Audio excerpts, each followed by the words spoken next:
was Nigel who took the powder, so to speak, Taz. Well, I don't blame him on that, Tony. I mean, you know, it's all about creating that right tone and getting that right momentum. Nigel's not stupid. What a great rivalry this is. A first for many of our fans, but it's long-lasting, deep-rooted. That's right, JR. The first time these two men crossed paths, it was 18 years ago. Ooh. They were two men that took the Ring of Honor promotion from being a regional tri-state area promotion to a national touring company just based on their battles alone. It was must-see television, as it is tonight. I look forward to this match more than any match I've called in AEW. This is big time. Well, Danielson just gave a little recito, a little forearm shiver right back. Uppercut forearm right back to Nigel. Nigel's feeling it. May have loosened a tooth there, Taz. Yeah, you might be right. And Tony, this rivalry between Danielson and Nigel McGuinness, the last chapter, we thought it was just 1 day shy of 15 years ago, 10 miles away, Midtown Manhattan. And Danielson, he scored the victory that night and thought that he had closed the book on things with Nigel McGuinness. Well, Nigel has kept that with him his entire time. I know, he's my broadcast partner on Collision. He is obsessed with taking down Bryan Danielson. Easy, Tony, too easy. What I admire about Nigel is that he has kept himself in great shape. Yes. That is not easy for an ex-wrestler. Yeah, no, I can tell you from experience as an announcer, it's not. Once you're out of the ring for a good amount of time, it's tough to get back in shape. And what a round kick to the spine. Jeez. Spine chilling. December 17th, 2011. That was the last singles match. That was the last match in Nigel McGuinness's career up until All in London last month. After accumulating numerous injuries, health issues, McGuinness thought his time inside the professional ring was over. But when he left, that was when Bryan Danielson became an international superstar. That's when he ascended to the top of this sport and has stayed there ever since. It's funny, I see the tape on supporting Bryan's neck, and he is, it seems like, guys, I might be wrong, getting worse by the week. Well, you know, he's a fighting champion, JR. He will never back down from a fight. Look at this. He's even talked about the fact that he will need neck surgery sooner than later. But I like his demeanor. And what I'm saying is, this demeanor, I think, is a combination of what Nigel's been saying about him and what happened. What great chain wrestling. Yeah, we are witnessing, Taz, almost a time machine back to the 1970s, the catch-as-catch-can pro wrestling style war of sport in England. Absolutely. It's all about wrist control. 2-on-1 right there. 2 hands on 1 wrist. Now a hammerlock. Great stuff by both these men. I was going to say what happened to Danielson at All Out. Remember, last time we saw him at a bag over, he said, from John Moxley. Speaking of that, John Moxley later on, JR, tonight against Darby Allin. Yeah. How about that for great bookends of matches? It should be great. That's a hell of a way to close the show. And look at these open-handed shots from Nigel McGuinness. He knows a closed fist will get him a warning, if not worse, from referee Paul Turner. Turner, who was present for many of those battles. What an open hand. Oh, but look at the face of McGuinness. Yeah, but look at the face of Danielson. There's no doubt that McGuinness wants the very best from the champion. Oh, he's going to get it. Yes. That was a shot there. Nice slap right back to the face by Nigel there. Oh! You're going to hear flesh on flesh. The impact is startling. Yeah, you can see this is ultimately personal between both men. I'm loving every bit of it. Now, this is a match Nigel McGuinness has been waiting for 15 years. And it is kicking off Dynamite Grand Slam here tonight in Queens, New York. You know, they had 10 matches during their run of Ring of Honor. That looked a little low there, I don't know. guys. It was the inside of the thigh. I think Nigel maybe engaging in some theatrics here. Yeah, sometimes those round kicks to the inner thigh can definitely look like he catches you in the lower groin. Let's take another look. I think he might have caught that groin there. Let's take a look at it. Another look here. Oh, see, to watch this kick. It's inside, but it's high. And I'll tell you from experience, like... Oh, wait a second, Nigel. Hold on here. He's a little mount position, yeah. Sometimes if you get kicked or hit or punched in your high upper thigh, you can feel it kind of in that area. Just to tell you. Danielson rapid-fire body shots, trying to open up McGuinness's defense, but Nigel bringing Bryan Danielson very close to the body. Bryan is a machine. He's focused. And now look at Nigel. If anybody's focused, it's going to be Nigel McGuinness as well. First match in 13 years. Well, the obsession that McGuinness has had with Danielson for all these years that no one really knew, right? I mean, that's what it's been. It's just kind of wacky. Eating away at Nigel McGuinness from the sidelines as Bryan Danielson became a household name in the sport of professional wrestling. But Nigel now, look, maybe thinking a label lock, but who better than Danielson to know how to defend, how to escape as Danielson There it comes comes. right now. There it is. Could this be it? Nigel is in a hell of a bad way here from tapping out and losing. The label lock, center of the ring. Nigel using his length. He's trying to get to that bottom rope with his legs there. That's what Nigel's doing. It's very smart. And great ring awareness because Danielson had the hands clasped over the eyes of Nigel McGuinness. I tell you, you guys were talking about focus. You got to wonder how focused Bryan Danielson is after what happened at All Out. I mean, that was the disintegration of the Blackpool Combat Club, where he was the leader in many ways. He's grabbing that forearm, that right forearm. Danielson is, and that's the arm that was the arm he injured. broke, right? Yeah. Against Kazuchika Okada at Forbidden Door a couple years back. And that fact I'm sure not lost on Nigel McGuinness. Well, let's not forget the right arm could become the focus of this match. And that's not going to help it. Well, remember, that's the arm of Danielson that has a metal plate in it. Right, I know. Which actually makes the bone surrounding the plate weaker and more prone to injury. And there's a game plan in mind for McGuinness. He breaks the count right there. His cardio looks pretty good for a guy who's been out of the ring this many years. Guys, I got to agree. Nigel McGuinness looks great. But he's got a game plan that's devious right now. And there's part of it. Instinctively, Bryan holds his right arm up to help break his fall just out of instinct. Well, what McGuinness did there was a drop toe hold Excalibur right into the steel steps. And that arm hit hard. And now look at this, Nigel manipulating the wrist of Danielson, bringing him down, and he's going to crush his arm. Yeah. Crush. Oh, my. Oh, Danielson. Boy, that's a photo finish. You're not kidding. That could have been the end of career right there. And, headbutt from Danielson. Something of a hallmark of this rivalry between these two men. Now Danielson sends Nigel headfirst in the ring post. Ring post wins every time. These two men wrestled 10 times in Ring of Honor. I've seen every one of them. They were phenomenal. And Tony, fans that have seen that series have seen when these two men are wrapped around a ring post like that. Right. Right back to the right arm. Right arm is your story. That's what you want to keep your eye on, ladies and gentlemen. Well, that's exactly what McGuinness is going to do. He's going to stay on that arm because he realizes there's a big problem the champ is having with that arm right about now. And Nigel could be thinking London Dungeon here. This is one of his submission techniques. And back in that rivalry, Tony, with Bryan Danielson, Danielson passed out to this very hold. That's right. And that was before Danielson's arm was surgically repaired. That's a great call. It puts a lot of strain on your rotator cuff and your labrum of that shoulder when you're in that type of a key lock or a top wrist lock from behind like that. And you know, the other thing, too, think about Nigel McGuinness and his offense. That Tower of London, that falling cutter out of the corner, will target the heavily injured neck of Bryan Danielson. So Nigel, if nothing else, coming into this match very well set up against his opponent. Nice block on that attempted suplex. Danielson with a really good block. Oh, Danielson! Followed him in. Just had a feeling what was going to happen, and Bryan scores to the offense in an unlikely setup. And tremendous anticipation by the AEW World Champion, Bryan Danielson. Yeah, but he's under a lot of pain. Even with those kicks, he's under a lot of pain. Got that double underhook into that nice back arch suplex there with the double underhook. The thing we need to remember, guys, is that Bryan Danielson will never wrestle another match pain-free. Those days are over.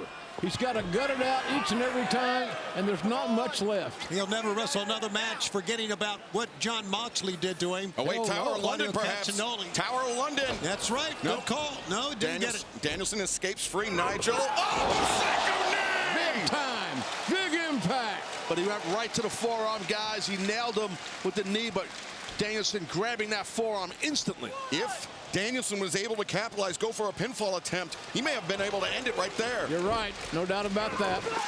They're catching Nigel right on the button, Taz. Yeah, he did. You could see Nigel's kind of out of it there. But you got to wonder, it's got to assume there's numbness in that right hand of Bryan Danielson. Because that's what happens when your forearm is screwed up. And it's a lot weaker. Yeah, your exactly. grip and your pain threshold is a factor. Well, the grip is the key, Jim, what you said there. If you don't have that grip in your dominant hand, that's a problem. God almighty, those are stiff kicks. Nigel is absorbing every one of them up until that one. A roundhouse kick to the head, the leg hooked in. Nigel McGuinness survives. Yeah, by inches. Inches is all. But that's all it took. But as this match continues, Taz, we have to call into question the fitness of McGuinness. Yes. Right? That's what you're going to say, and you're right. Oh, there it is. Nigel caught Danielson coming in. Shades of Jack LaLanne. Danielson! Man, this is no way to be if you're Nigel McGuinness. Oh, look. Wow. Look at him manipulating the neck of Nigel McGuinness. Oh, God. The thud is sickening. He absorbed every ball. Oh, my God. Combination from Nigel. Big time impact. But leg hook now, and Danielson breaks free. Well, it was smart of Nigel. He captured his own legs so they weren't under that rope. And the ref had no choice. He had to count. You know, in his 700-plus matches in his career, they said that Nigel had one of the best lariats or clotheslines ever, and I think you saw an example of it right there. Oh, Nigel, look at this. Leverage move, and now Danielson once again, label lock. Nigel attempting to fight his way free. He knows not to let that grip happen. Oh, right to the forearm. Yeah, grabbing the fingers for leverage, and then the forearm got the blunt of the blow. And that's exactly what Bryan Danielson did not need. And JR, importantly, the right forearm. It bears repeating, the surgically repaired right forearm. That's his dominant hand, and Taz, you know how that is. Yeah. It's your dominant hand that you're used to going to instinctively. Correct. And like you said about the grip, I mean, that's a key thing in wrestling. I don't think fans understand how vital grip is. That's how you perform moves, with grip. But also, Danielson. Instinctively. Yeah, that's it. Nailed that uppercut with the wrong arm. And Nigel knew it. JR, Nigel knew exactly what he would do. Got that arm hammerlocked. And Danielson, though, climbs the ropes, clears McGuinness, and now accelerates, ducks under the lariat attempt. Danielson, oh wait, the left pellet. Special! Wow! There it was! What impact! One. Oh my God! Whoa, on one. That was just guts and determination and the mind of a great champion. I'll kick out at one. I won't give you two, and I'm damn sure not going to give you three. Listen to the crowd in this wonderful venue. It feels like a magical night here, guys. Oh, thump to the eyes, Danielson. Did not anticipate it. The ripcord lariat.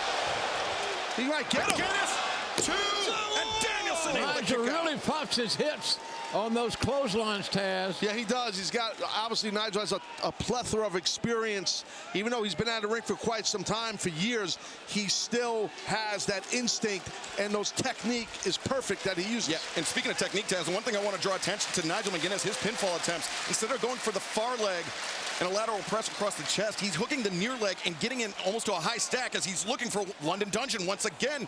The up kick from Danielson prevents.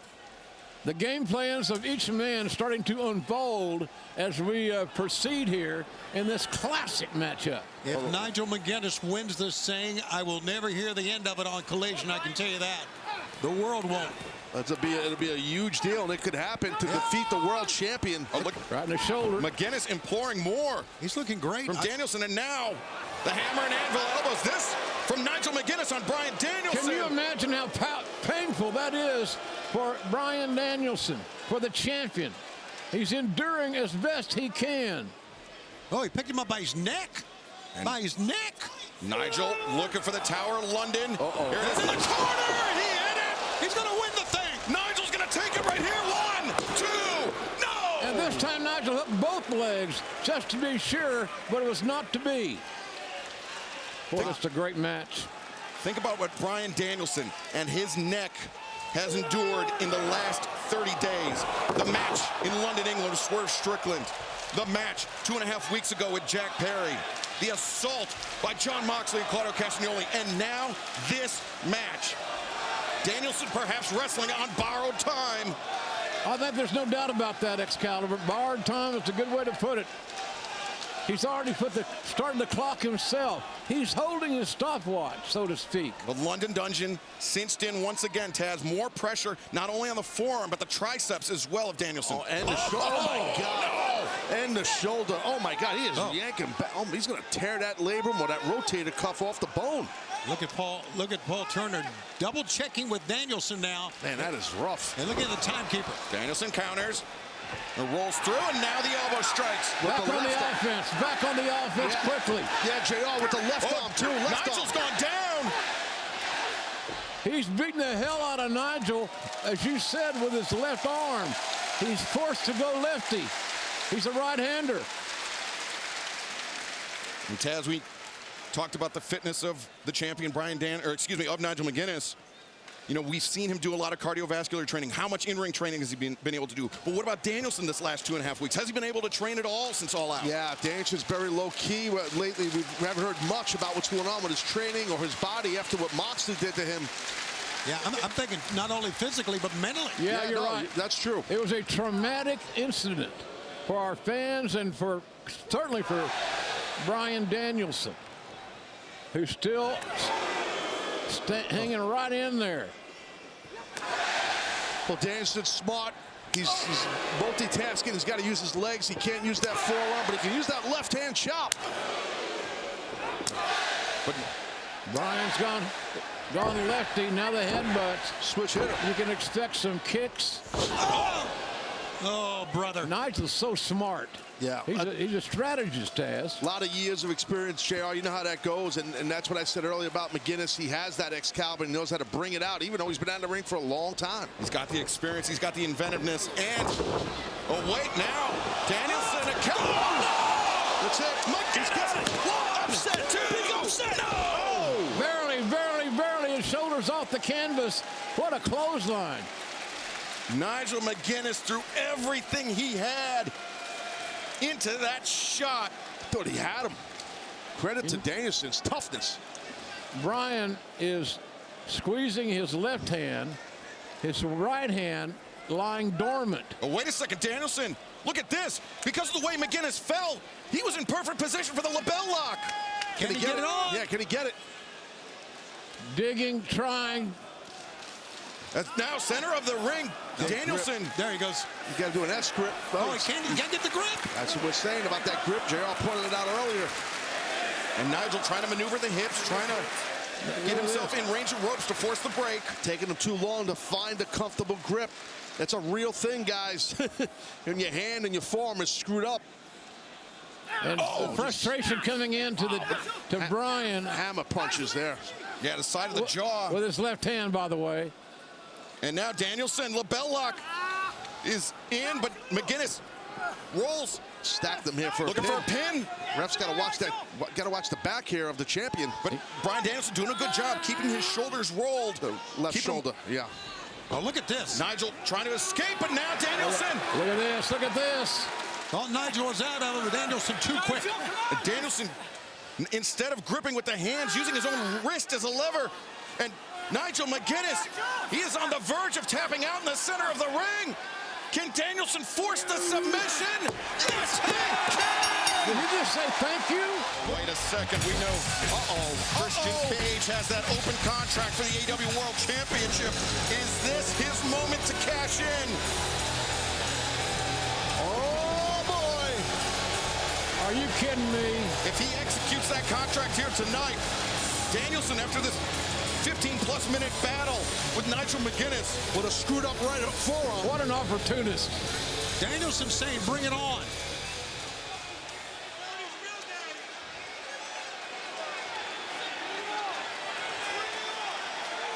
What an opportunist. Wait a second. Wait, that's Kip Sabian creeping up. Oh, Kip Sabian just stole the pin out of Christian Cage's hand. What is going on here? That's too much. Kip, he's been looking for a father figure. He's been looking. Oh no, brother! Go the other way.